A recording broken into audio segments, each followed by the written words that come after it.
My name is Vishakha and welcome back two is my prep. जैसा कि आप सभी जानते हैं कि सीबीएसई बोर्ड के जो रिमेनिंग एग्जाम्स थी उनकी डेट आई है, दैट इज़ 1 to 15 जुलाई। तो जितने भी एग्जाम्स रिमेनिंग हैं वो इसी बीच में कंडक्ट कराए जाएंगे। अब इस डेट के आने के बाद बच्चों के बीच में बहुत कन्फ्यूजन है। बच्चे सोच रहे हैं कहाँ से स्टार्ट करें, कैसे पढ़ें, क्या पढ़ें, क्योंकि ये जो बीच में ब्रेक हुआ है इसकी वजह से प्रॉब्लम हो गई। उनका जो लिंक था पढ़ाई को लेके, उनका जो कनेक्शन था वो वहाँ पे टूट गया। सबसे पहले मैं आपसे कहूँगी कि घबराने की बिल्कुल ज़रूरत नहीं है, क्योंकि आपको ऐसा नहीं है कि आप सब भूल चुके हैं। आपको याद सब कुछ है, बस आपको रिवाइज करना है और कुछ नहीं है। तो इसी वीडियो में आपके सभी टाइप के क्वेश्चंस को मैं आंसर करूंगी। अब देखते हैं how to prepare for business studies in 40 days. यहाँ पे मैंने स्टूडेंट्स की 3 टाइप की कैटेगरी बनाई है। First one is good students वो हैं जिन्होंने 90 से 80% 100% तक सिलेबस कवर करा हुआ है पहले। एवरेज वो हैं जिन्होंने 70 to 80% किया है। और बिलो एवरेज वो लोग हैं, वो बच्चे हैं जिन्होंने 50% तक या उससे भी कम सिलेबस कवर किया था जब पूरे साल उन्होंने पढ़ाई करी है। ये उसके अकॉर्डिंग मैं बोल रही हूँ, ये अभी के अकॉर्डिंग नहीं बोल रही हूँ मैं। तो इसी टाइप से, इसी बेस पे हम चल के हम देखेंगे कि किसको किस टाइप से प्रिपरेशन करनी है। मैंने तीनों का अलग अलग बनाया है क्योंकि तीनों टाइप के बच्चे जो हैं वो सेम नहीं हो सकते।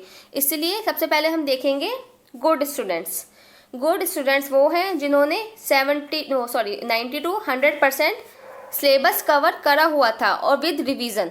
आप सबसे पहले देखते हैं, देखो बच्चों आपको क्या करना है। सबसे पहले आपको रिवाइज करना है, क्विक रिवीजन करना है। आप भूले कुछ नहीं है, बस आपको रिवाइज करना है जल्दी से। आप रिवीजन किस बेस पे करोगे? रिवीजन करने का जो बेस है, आप सबसे पहले वो चैप्टर्स को रिवाइज करिए, उन यूनिट्स को रिवाइज करिए जिसके मार्क्स सबसे ज़्यादा हैं। जैसे कि आप देख सकते हैं यहाँ पे 6 चैप्टर, 7 और 8 चैप्टर जो है इसके मार्क्स ज़्यादा हैं। बट ये चैप्टर्स पहले नहीं करे जा सकते क्योंकि ये क्या है, पाँचों चैप्टर लिंक्ड हैं। 4 to 8 जो चैप्टर्स हैं वो सब क्या है, एक दूसरे से कनेक्टेड हैं। पार्ट ए जो है वो कितने मार्क्स का है, वो 50 मार्क्स का है। और पार्ट बी जो है जिसमें 4 चैप्टर्स हैं वो हैं 30 मार्क्स के। तो सबसे पहले आपको ये डिसाइड करना है कि आपको कौन सा पार्ट सबसे पहले करना है। जो पार्ट आपको इजी लगे, आपको मज़ा आता हो पढ़ने में या इजी लगता हो, उस पार्ट को पहले कवर कर लीजिए। जहाँ तक है सभी मोस्टली बच्चों को क्या होता है, पार्ट ए ज़्यादा ईजी लगता है। भले ही इसमें 8 चैप्टर हैं बट ये सब एक दूसरे से इंटरलिंक्ड है। यहाँ पे इंपॉर्टेंस भी आपको सेम देखने को मिलेंगी, नेचर, फीचर सब सेम होता है। यहाँ पे थोड़ा बहुत ही डिफरेंस होता है। तो मेरे अकॉर्डिंग आपको यहाँ पे पार्ट ए पहले रिवाइज करना चाहिए क्योंकि ये 50 मार्क्स का है और ये जल्दी भी हो जाएगा। और नेक्स्ट है आपको पार्ट बी रिवाइज करना है। वो क्या है, वो है 30 मार्क्स का और उसमें 4 चैप्टर्स हैं। अब एक जल्दी से रिवीजन के बाद आपको क्या करना है, क्या चीज़ इंपॉर्टेंट हो जाती है बिजनेस स्टडीज़ में क्वेश्चन को पहचानना। बच्चे रिवाइज कर लेते हैं, बच्चे सब कुछ पढ़ाई कर लेते हैं बट वो क्वेश्चन को नहीं पहचान पाते क्योंकि बिजनेस स्टडीज़ का जो क्वेश्चन पेपर होता है, जो क्वेश्चन पेपर सेट होता है, वो कभी भी सीधे क्वेश्चंस नहीं पूछते। एक तो आपको देखने को मिल जाएंगे कि इंपॉर्टेंस बताओ या प्रोसेस बताओ, अदरवाइज वो क्वेश्चन को घुमा फिरा के पूछेंगे। मोस्टली वो क्वेश्चन को घुमाने की कोशिश करते हैं, बच्चे को कंफ्यूज करने की कोशिश करते हैं जिससे कि बच्चे को वहाँ पे अपना माइंड अप्लाई करना पड़े। तो जैसे कि उन्होंने कोई क्वेश्चन पूछा है, कोई ट्विस्ट करके पूछा है, या वो केस स्टडीज़ दे देते हैं। केस स्टडीज़ में क्या होता है, केस स्टडीज़ में टाइम कंज्यूमिंग बहुत होती है, काफ़ी बड़े बड़े केस होते हैं, उन्हें पढ़ने में बच्चे को और समझने में टाइम लग जाता है। तो सबसे पहले तो प्रोसेस क्या है, सबसे पहले क्या करना है, क्वेश्चन को रिकॉग्नाइज करना। अब ये क्वेश्चन को रिकॉग्नाइज कैसे कर सकते हैं? क्वेश्चन को एक ही तरीका है रिकॉग्नाइज करने का, ज़्यादा से ज़्यादा प्रैक्टिस करके। देखिए सबसे पहले आपको प्रीवियस ईयर्स क्वेश्चन देखने हैं। आपको उन क्वेश्चंस को रटना नहीं है, या आपको ऐसा नहीं है कि आपको वो क्वेश्चंस बस बार बार याद करेंगे, देखेंगे, ऐसा नहीं है। बस आपको उन क्वेश्चंस का टाइप देखना है कि किस टाइप के क्वेश्चंस पूछे जाते हैं, क्योंकि सीबीएसई बोर्ड में क्वेश्चंस रिपीट नहीं होते। क्वेश्चंस पूछे भी जाते हैं रिपीटेडली, तो ऐसे नहीं होंगे कि बिल्कुल सेम क्वेश्चन उठा के दे दिया। तो आपको बस टाइप देखना है कि किस टाइप के क्वेश्चंस पूछे जाते हैं। जैसा कि आपको पता ही होगा कि इसमें 1, 3, 4, 5 और 6 मार्क्स के क्वेश्चंस पूछे जाते हैं। जो पेपर सेट होता है वो इस बेस पे सेट होता है। तो आपको प्रीवियस ईयर क्वेश्चन से क्या करना है, ये पता करना है कि किस टाइप क्या है, क्या कहाँ ट्विस्ट दिया जाता है, किन चैप्टर्स में ज़्यादा ट्विस्ट है या किस टॉपिक पे ज़्यादा ट्विस्ट है। उसके बाद अगर आपको एक बार क्वेश्चन समझ आ गया तो आपका आंसर देना बहुत ईजी हो जाता है। इसमें कुछ बड़ी बात नहीं है, कोई रॉकेट साइंस नहीं है, क्योंकि आप मोस्टली सब कुछ पढ़ के ही गए होते हैं। अब आपको पर आंसर देना कैसे होता है, देखिए आप लोगों ने भी देखा होगा, बहुत सारे बच्चे ऐसे होते हैं उन्हें आता सब कुछ है, उन्हें सब कुछ सारा पढ़ रखा होता है, सब कुछ याद होता है, बट जब वो लिखते हैं उनके मार्क्स कम रह जाते हैं। ऐसा क्यों होता है? ऐसा इसलिए होता है क्योंकि उन्हें आता तो है, बट जब वो आंसर करते हैं तो वो अपने आंसर को प्रॉपरली प्रेजेंट नहीं कर पाते, अपने जो वो दिखाना चाहते हैं, जो वो बोलना चाहते हैं, वो कर नहीं पाते। बिजनेस स्टडीज़ में बहुत ज़्यादा इंपॉर्टेंट है क्रिएटिविटी। आप कितना क्रिएटिव होकर आंसर देते हैं, ये बहुत इंपॉर्टेंट होता है। ये आपके लिए सबसे ज़्यादा इंपॉर्टेंट मान के चलिए। अब मैं आपको ये तरीका बताती हूँ कि वो क्रिएटिविटी कैसे आएगी। देखिए, एक क्वेश्चन को आंसर करने का जो प्रॉपर वे होता है वो क्या होता है। सबसे पहले आपको क्या करना है, ये जो मैं बता रही हूँ ये 5 या 6 मार्क्स में अप्लाई होगा। सबसे पहले जो भी क्वेश्चन पूछा जाता है आपको क्या करना है, किसी भी ऑथर की डेफिनेशन देनी है। सपोज आपसे प्लानिंग की इंपॉर्टेंस या प्लानिंग का प्रोसेस पूछा गया है, तो कोई भी प्लानिंग की आपको देनी होगी डेफिनेशन देनी होगी किसी भी ऑथर की जो आपको लर्न हो। उसके बाद उस जो आपने डेफिनेशन दी है उसको आपको एक्सप्लेन करना है अपने वर्ड्स में।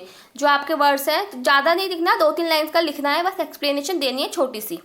अब क्या आता है, अब जैसे सपोज उन्होंने पूछे हैं इम्पोर्टेंस में क्या करना है आपको, सबसे पहले इम्पोर्टेंस का जितने भी इम्पोर्टेंस आपको 6, 7, 8 जितनी भी लर्न हो, जितने भी याद आए, उसको एक डायग्रामेटिक प्रेजेंटेशन देनी है, मतलब एक डायग्राम के रूप में प्रेजेंट करना है।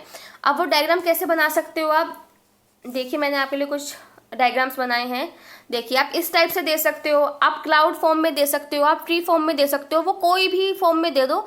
बस थोड़ा सा क्रिएटिव होने की कोशिश करो कि आप जो आंसर है उसे थोड़ा क्रिएटिव बना रहे हो, अच्छा दिखना चाहिए वो आंसर। तो आपने क्या बना दिया, डायग्राम बना दिया। अब जो आपने इंपॉर्टेंस लिखी थी उस डायग्राम में आपको क्या करना है, उनकी एक्सप्लेनेशन देनी है, उनकी जितनी भी है आपको एक्सप्लेनेशन देनी है, और लास्ट में आपको क्या देना है, कंक्लूजन देना है। ये जो है ये 5 और 6 मार्क्स में अप्लाई होगी बात। ये एक प्रॉपर वे होता है किसी भी आंसर को देने का। अगर 3-4 मार्क्स की बात करें हम, तो उसमें आपको इतना ज़्यादा कुछ करना नहीं होता। अगर उन्होंने 1 या 2 इंपॉर्टेंस पूछी है या वो ज़्यादा कुछ पूछते भी नहीं है, आपको क्या करना है, सीधा एक डेफिनेशन देनी है और सीधा एक्सप्लेनेशन देनी है। आपको वहाँ पे ज़्यादा क्रिएटिविटी नहीं दिखानी होती, क्योंकि वहाँ पे जो मार्क्स का डिडक्शन होता है वो उसमें नहीं होता, वो सबसे ज़्यादा 5 और 6 मार्क्स में ही मार्क्स का डिडक्शन होता है। देखिए, अब मैं आपको कुछ और पॉइंट्स बताऊंगी। सबसे पहले देखते हैं कैसे उसे और क्रिएटिव बनाया जाए, आंसर को कैसे हाईलाइट करी जाए चीज़ें। अगर आपने आंसर लिख दिया, देखिए एग्जामिनर जो है उसके पास इतना टाइम नहीं है कि वो आपके आंसर को बिल्कुल डीपली, बिल्कुल थ्रोली पढ़ेगा, नहीं। उसे आपको चीज़ें दिखानी पड़ेंगी, आप उसे चीज़ें दिखाइए। मतलब आपको लगता है कि ये मेरा बहुत पॉइंट है, ये बहुत इंपॉर्टेंट है, किसी भी टॉपिक की ये लाइन बहुत इंपॉर्टेंट है, तो उस लाइन को हाईलाइट करिए, हेडिंग्स को हाईलाइट करिए, जो आपने डायग्राम बनाया उसे हाईलाइट करिए। तो इससे क्या होगा, हाईलाइट आप किसी भी वे में कर सकते हैं, हाईलाइटर ले जा सकते हैं, स्केच ले जा सकते हैं। पेन से मैं इसलिए नहीं बोलूँगी पेन से करने के लिए, क्योंकि पेन चेंज करने में टाइम लगता है और टाइम पेपर में नहीं होता है, स्पीड ज़्यादा रखनी होती है, क्वेश्चन पेपर बड़ा होता है, लेंदी होता है।